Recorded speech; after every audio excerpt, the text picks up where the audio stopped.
السلام علیکم ورحمۃ اللہ وبرکاتہ. ناظرین، استقبال ہے فکر و خبر اسٹوڈیو میں رضوان احمد ندوی ملکی اور عالمی اہم اور خاص خبروں کے ساتھ. تو ناظرین، آج بات کریں گے ہندوتوادی شدت پسندوں کے سروں پر سوار جنون کی، ساتھ ہی غزہ کی تازہ اپڈیٹ بھی آپ کے سامنے رکھیں گے. اس کے ساتھ ہی یمن میں امریکی حملے کے بعد بڑھتی ہوئی کشیدگی سے لے کر طالبان کے حق میں روس کے بڑے فیصلے کی بتائیں گے کہ کیا ہیں یو پی آئی ٹرانزیکشن پر چارجز کے خبر کی حقیقت. تو تمام خبروں کے لیے دیکھتے رہیے خبرنامہ. ملک بھر میں بلڈوزر انصاف کے نام پر اقلیتوں کی مذہبی و شہری شناخت کو مٹانے کی کوششوں پر جاری بحث کے بیچ سپریم کورٹ نے ایک اہم مداخلت کرتے ہوئے ناسک کی مشہور حضرت سعد پیر سید بابا درگاہ کے انہدام معاملے میں ناسک میونسپل کارپوریشن کو نوٹس جاری کر دیا ہے اور درگاہ انہدامی نوٹس پر عبوری روک لگا دی ہے. یہ قدم اس وقت اٹھایا گیا جب درگاہ کے منتظمین کی جانب سے پیش ہونے والے سینئر وکیل نے عدالت کو بتایا کہ بامبے ہائی کورٹ میں عرضی کو بار بار فہرست میں شامل کرانے کی کوشش کے باوجود اسے سماعت کے لیے پیش نہیں کیا گیا. حیرت انگیز طور پر عدالت میں سماعت سے چند گھنٹے قبل ہی ناسک میونسپل کارپوریشن کے اہلکاروں نے اس درگاہ کو منہدم کر دیا، جس پر عدالت نے سخت تشویش کا بھی اظہار کیا. سپریم کورٹ نے کہا کہ اگر ہائی کورٹ میں عرضی کو دانستہ نظر انداز کیا گیا تو یہ نہایت ہی تشویشناک ہے اور انصاف کے بنیادی اصولوں کی صریح خلاف ورزی ہے. ساتھ ہی ناسک میونسپل کارپوریشن کو بھی نوٹس جاری کرتے ہوئے تحریری جواب طلب کیا گیا ہے. سپریم کورٹ کی مداخلت لمحہ فکریہ بھی ہے. یہ محض ناسک کی ایک درگاہ کا معاملہ نہیں ہے، بلکہ پورے ملک میں اقلیتوں کے خلاف ایک منظم مزاج اور ریاستی طاقت کے غلط استعمال کی علامت بن چکا ہے. ایسے تاریخ کو مست کرنے کی کوشش کوئی نئی بات نہیں، مگر جب لا علمی پر غرور اور نفرت پر سیاست غالب آ جائے تو 1857 کے آخری مغل بادشاہ بہادر شاہ ظفر کو بھی اورنگزیب بنا کر سیاہی پھیر دی جاتی ہے. غازی آباد ریلوے اسٹیشن پر پیش آئے اس تازہ واقعے میں ہندو رکشا دل نامی تنظیم کے کچھ شدت پسند نوجوانوں نے بہادر شاہ ظفر کی تصویر پر سیاہی پھیر کر اسے اورنگزیب قرار دے دیا. اب یہ واضح نہیں ہو سکا کہ یہ سیاہی ان کے ہاتھ میں تھی یا پھر ان کے دماغ پر، مگر جو کچھ بھی تھا تاریخ کو شرمندہ ضرور کر گیا. واقعی کی جڑیں ایک سوشل میڈیا پوسٹ سے جا ملتی ہیں جس میں کسی تاریخی ماہر نے بہادر شاہ ظفر کی تصویر کو اورنگزیب کی تصویر قرار دے کر غازی آباد اسٹیشن کی تطہیر کا مطالبہ کر دیا. ہندو رکشا دل کے تاریخی مجاہدین فوراً حرکت میں آ گئے. بغیر سوچے سمجھے انہوں نے تصویر پر سیاہی پھیر دی. بعد ازاں HRD یعنی کہ ہندو رکشا دل کا ٹیگ بھی موقع واردات پر چھوڑ دیا گیا تاکہ کریڈٹ جو ہے وہ ضائع نہ ہو جائے.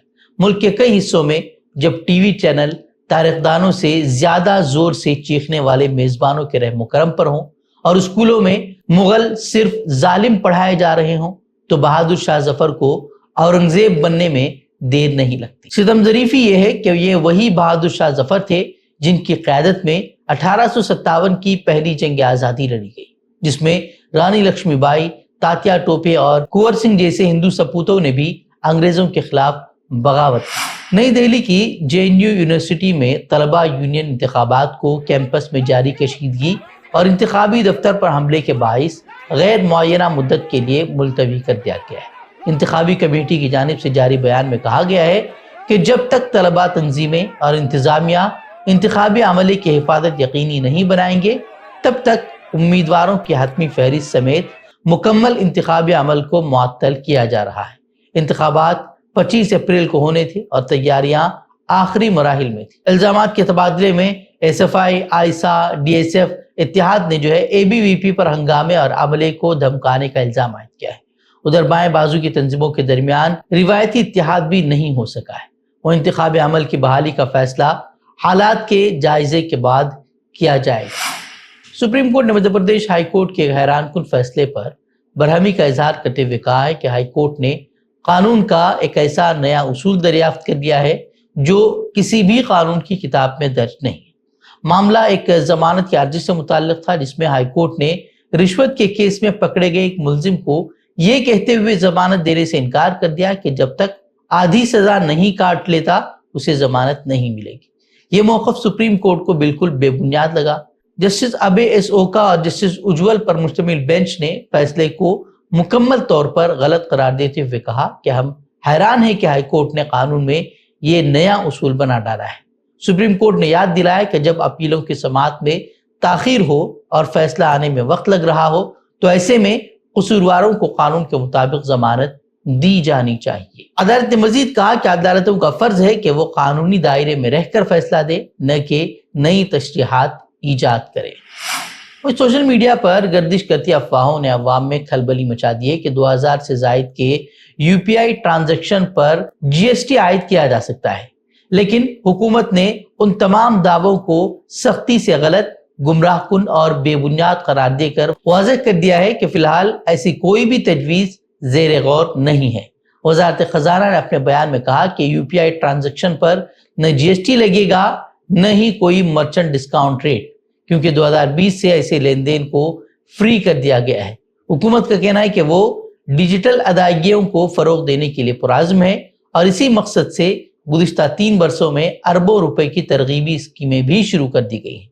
دلچسپ بات یہ ہے کہ عالمی رپورٹ کے مطابق 2023 میں دنیا بھر میں جتنے بھی ریئل ٹائم ڈیجیٹل ٹرانزیکشن ہوئے ہیں ان میں سے 49% صرف ہندوستان میں ہوئے۔ تمل ناڈو کے وزیر اعلیٰ ایم کے اسٹالن نے مرکزی وزیر داخلہ امت شاہ کے اس بیان پر سخت رد عمل ظاہر کیا ہے جس میں ڈی ایم کے پر نیٹ اور حد بندی جیسے حساس ایشوز کے ذریعے توجہ بھٹکانے کا الزام لگایا گیا تھا۔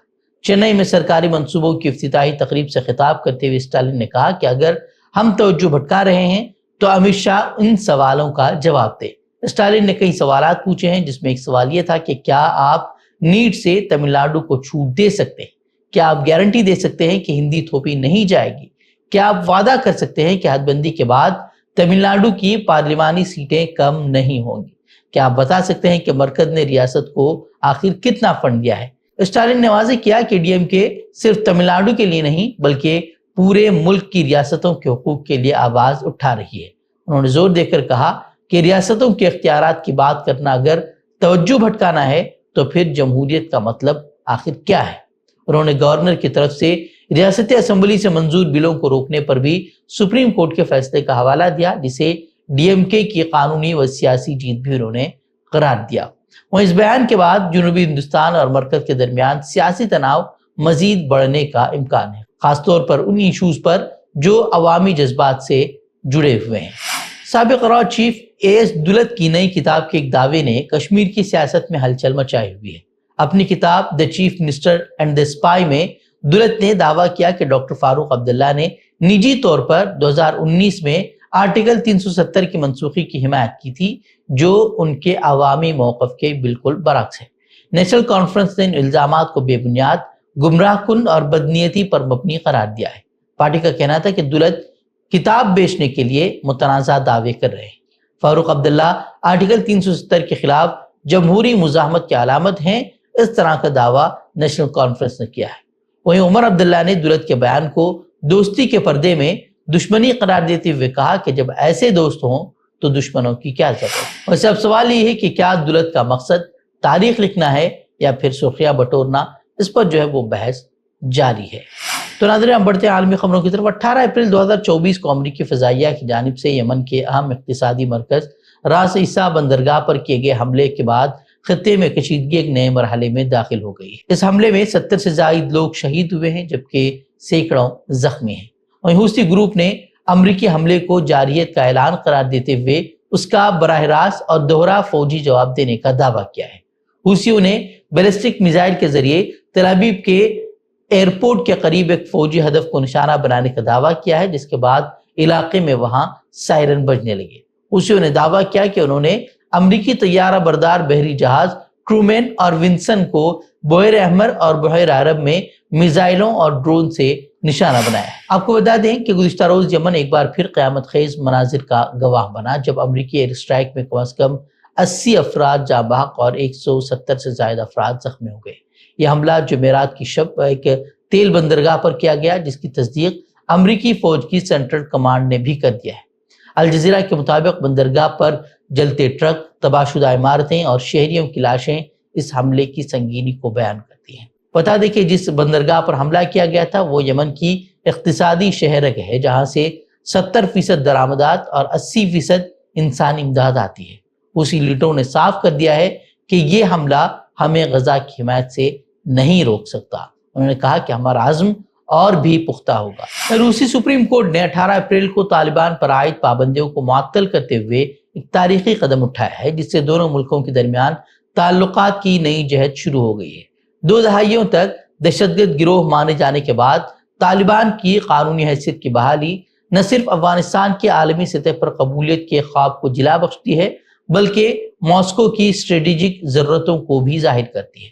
قطر، چین اور متحدہ عرب امارات کے ساتھ طالبان نے پہلے ہی سفارتی تعلقات قائم کر لیے ہیں۔ غزہ کی اگر بات کریں تو وہاں اسرائیلی فورسز کی وحشیانہ بمباری میں 24 گھنٹوں کے دوران کم از کم مزید 70 فلسطینی شہید ہو چکے ہیں، اور مرنے والوں کی تعداد میں اضافہ جو ہے وہ جاری ہے، جبکہ کئی افراد زخمی بھی ہیں۔ اقوام متحدہ کے ورلڈ فوڈ پروگرام نے فوری انتباہ جاری کیا ہے کہ غزہ کو اب خوراک کی ضرورت ہے، کیونکہ لاکھوں افراد کو بھوک کا خطرہ ہے۔ جبکہ مقبوضہ مغربی کنارے کی اگر بات کریں تو وہاں بھی اسرائیلی فورسز نے کئی فلسطینیوں کو گرفتار کر لیا ہے، اور وہاں دوسری طرف جو یہودی آباد کار ہیں ان کے حملے بھی جاری ہیں، اور کوئی بھی حکومت اور کوئی بھی طاقت جو ہے انہیں روکنے میں ناکام ثابت ہو رہی ہے۔ کوئی امریکہ میں فلسطینیوں کے حق میں اظہار یکجہتی کرنا اب جو ہے وہ جرم بن چکا ہے، اور اس پاداش میں حکومت نے اب 1500 سے زائد غیر ملکی طلباء کی ویزے منسوخ کر دیے ہیں، جن میں سے زیادہ تر وہ ہیں جو کہ حالیہ دنوں میں فلسطین کے حق میں ہونے والے احتجاجی مظاہروں میں شریک ہوئے تھے۔ ان طلباء پر الزام عائد کیا گیا کہ انہوں نے اسرائیل کے خلاف سرگرمیوں میں حصہ لیا یا پھر سوشل میڈیا پر غزہ کے ساتھ اپنی یکجہتی کا اظہار کیا ہے۔